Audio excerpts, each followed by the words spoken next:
नमस्कार जोहार, मैं राजू और आप देख रहे हैं 24 झारखंड न्यूज। चलिए जानते हैं झारखंड की सुबह से लेकर शाम तक की तमाम बड़ी खबरों को।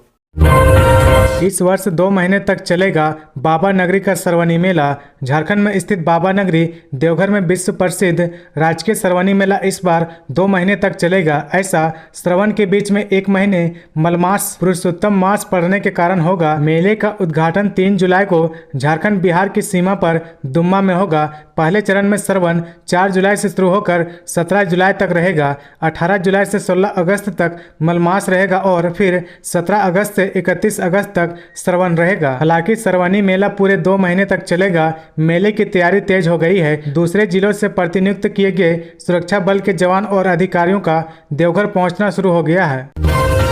Steel authority of India limited के बोकारो प्लांट में लगी भीषण आग। झारखंड के बोकारो स्थित सेल के इस्पात संयंत्र में स्टील पिघलने वाली शॉप में शुक्रवार को तड़के की आग लग गई। एक अधिकारी ने जानकारी देते हुए बताया कि आग बुझाने के लिए दमकल के वाहनों को तैनात किया गया है। अभी किसी के भी हताहत होने की खबर नहीं है। उन्होंने बताया कि स्टील मेल्टिंग शॉप के क्लस्टर 2 में रिसाव की सूचना है। कहा जा रहा है कि रिसाव की वजह से ही क्लस्टर में आग लगी है। आग बुझाने के लिए दमकल की गाड़ियां तैनात की गई है। दमकल कर्मी आग बुझाने में लगे हैं। बांग्ला भाषा में लिखे जाए रेलवे स्टेशनों का नाम जेएमएम सुप्रीमो शिबू सोरेन ने की मांग। झारखंड के राज्यसभा सांसद सह राज्य समन्वय समिति के अध्यक्ष शिबू सोरेन ने रेल मंत्री अश्विनी वैष्णव को पत्र लिखा है। इसमें बांग्ला भाषी बहुल स्थानों को चिन्हित करते हुए झारखंड के रेलवे स्टेशनों पर अविलंब जनजातीय भाषाओं के साथ साथ बांग्ला का भी प्रयोग अनिवार्य करने की मांग की है। इस दिशा में पहल के लिए सीएम हेमंत सोरेन को भी पत्र लिखा गया है। पत्र के माध्यम से कहा गया कि झारखंड के संथाल परगना, मानभूम, शिवभूम, धालभूम और पंच परगना क्षेत्रों में बांग्ला भाषी बहुतायत संख्या में रहते हैं। बांग्ला राज्य के एक बड़े हिस्से में बोलचाल की एक सामान्य भाषा है। झारखंड में लोकसभा और विधानसभा के सीट बंटवारे में फंसेगा पेंच। झामुमो कांग्रेस की बढ़ेगी चुनौती। लोकसभा चुनाव से पूर्व भाजपा के खिलाफ विपक्षी दलों की गोलबंदी हो रही है। विपक्षी एकता के बाद राजनीति के समीकरण और सीटों का गणित भी बदलेगा। झारखंड की राजनीति में भी इसका असर दिखेगा। प्रदेश में फिलहाल यूपीए में झामुमो कांग्रेस और राजद का गठजोड़ है। आने वाले समय में विपक्षी एकता का दायरा बढ़ता है तो यहाँ भी सीटों के बंटवारे में पेंच फंसेगा। इस नए गठबंधन में राजद और जदयू अपनी हिस्सेदारी बढ़ाने की कोशिश करेंगे। वहीं वाम दल भी एक कोण इस गठबंधन में बनाने का प्रयास करेंगे। लोकसभा चुनाव में यूपीए ने किसी तरह रास्ता निकाल भी लिया तो विधानसभा में किचकिच बढ़ सकता है। पिछले लोकसभा चुनाव में कांग्रेस की हिस्सेदारी ज्यादा थी, वहीं विधानसभा चुनाव में झामुमो ने लीड किया था। भोगनाडीह में सीएम हेमंत सोरेन ने सिद्धू कान्हू की प्रतिमा पर किया माल्यार्पण। झारखंड के सीएम हेमंत सोरेन साहिबगंज जिले के भोगनाडीह में शहीद सिद्धू कान्हू की प्रतिमा पर माल्यार्पण किया। शहीद की प्रतिमा पर हरे रंग का अंग वस्त्र भी पहनाया गया। मुख्यमंत्री हेमंत सोरेन संथाल परगना के भोगनाडीह पहुंच गए हैं। यहां भव्य कार्यक्रम का आयोजन किया गया है जहां शहीद सिद्धू कान्हू के वंशजों को सम्मानित किया जाएगा। मुख्यमंत्री 55 योजनाओं का शिलान्यास करेंगे। करोड़ों रुपए की परिसंपत्तियों का वितरण भी करेंगे। हूल दिवस के अवसर पर मुख्यमंत्री हेमंत सोरेन ने साहिबगंज जिले के बरहेट स्थित शहीद स्थल पचकठिया में विधि विधान से पूजा कर वीर शहीद सिद्धू कान्हू को भावपूर्ण श्रद्धांजलि दी। आगे बढ़ने से पहले अगर अभी तक आपने इस चैनल को सब्सक्राइब नहीं किया तो प्लीज सब्सक्राइब कर ले, जिससे आपको झारखंड की हर छोटी से बड़ी खबर की अपडेट आप तक पहुंचता रहे। रांची के खादगड़ा बस स्टैंड में जली हुई बसों की होगी फोरेंसिक जांच। हादसा या साजिश होगा खुलासा। झारखंड की राजधानी रांची के कांटाटोली स्थित खादगड़ा अंतर्राज्यीय बस टर्मिनल में 10 बसों के जल जाने की घटना की फोरेंसिक जांच हो रही है। टीओपी प्रभारी आकाश भारद्वाज खादगड़ा बस स्टैंड पहुंचे। दल बदल के साथ पहुंचे इन अधिकारियों के साथ फोरेंसिक एक्सपर्ट की टीम भी थी।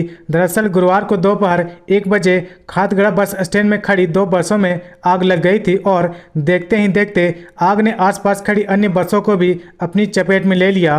कुल 10 बसें जलकर खाक हो गई, जिनकी अनुमानित कीमत करीब 2.5 करोड़ रुपए है। रामगढ़ में दिन दहाड़े महिला के गले से चेन छिनतई वारदात की घटना सीसीटीवी में कैद।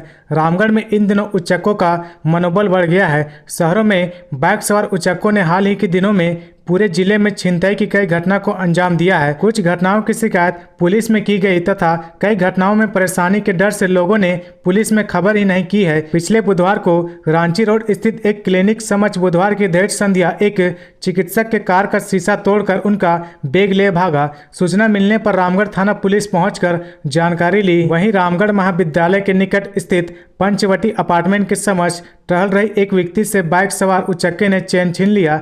चेन छीनने की पूरी घटना सीसीटीवी में कैद हुई। इस घटना को लेकर शुक्रवार को पुलिस ने रामगढ़ शहर में 3 स्थानों में बिजुलिया, रामगढ़ कॉलेज के निकट तथा थाना चौक में मोटरसाइकिल चेकिंग अभियान चला रखा है। रांची नगर निगम में होल्डिंग टैक्स भुगतान पर मिल रही 10% तक की छूट। रांची नगर निगम ने साल भर 2023-24 का होल्डिंग टैक्स ऑनलाइन व ऑफलाइन भुगतान करने पर छूट दी है। आप भी इसका लाभ लेना चाहते हैं तो जल्द से जल्द इसका भुगतान कर दे। ऑफलाइन में जहां 5% तक की छूट दी जा रही है, वहीं ऑनलाइन भुगतान करने पर 10% तक की छूट दी जा रही है। डॉक्टर श्यामा प्रसाद मुखर्जी विश्वविद्यालय में कार्यरत 30 शिक्षकों को मिलेगी प्रोन्नति।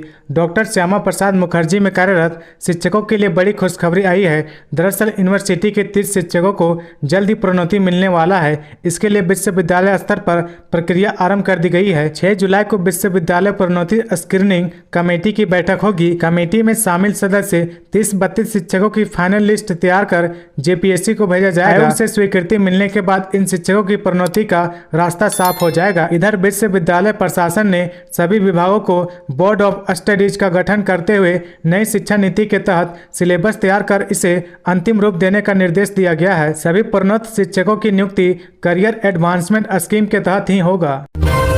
सीएम हेमंत सोरेन के भोगनाडीह दौरे के बीच सहायक अध्यापकों का प्रदर्शन, याद दिलाया वादा। मुख्यमंत्री हेमंत सोरेन के हुल दिवस के मौके पर भोगनाडीह दौरे के बीच सहायक अध्यापकों ने बरहेट में प्रदर्शन किया। वादा पूरा करो हेमंत सरकार, सहायक अध्यापक अब आ रहे हैं आपके द्वार। कार्यक्रम के तहत संथाल परगना के सहायक अध्यापक साहिबगंज जिले के बरहेट प्रखंड स्थित सिंघाड़ा मैदान में जमा हुए। सहायक अध्यापकों ने मुख्यमंत्री को उनका चुनावी वादा याद दिलाते हुए उसे जल्द पूरा करने की मांग की। सरकार द्वारा अब तक वादों को पूरा करने की दिशा में कदम नहीं उठाने पर अध्यापकों ने नाराजगी भी जाहिर की है। गौरतलब है कि हुल दिवस के मौके पर सहायक अध्यापकों ने मशाल जुलूस का कार्यक्रम भी तय किया है। वे अपनी मांगों की ओर सीएम का ध्यान खींचना चाहते हैं।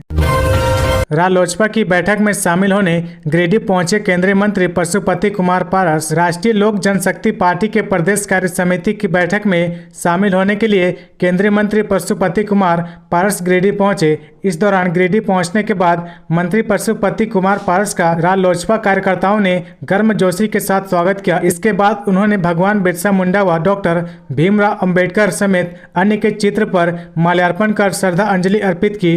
मंत्री पशुपति कुमार पारस प्रदेश कार्य समिति की बैठक में मुख्य रूप से संगठन विस्तार समेत अन्य कई मुद्दों पर बैठक करेंगे।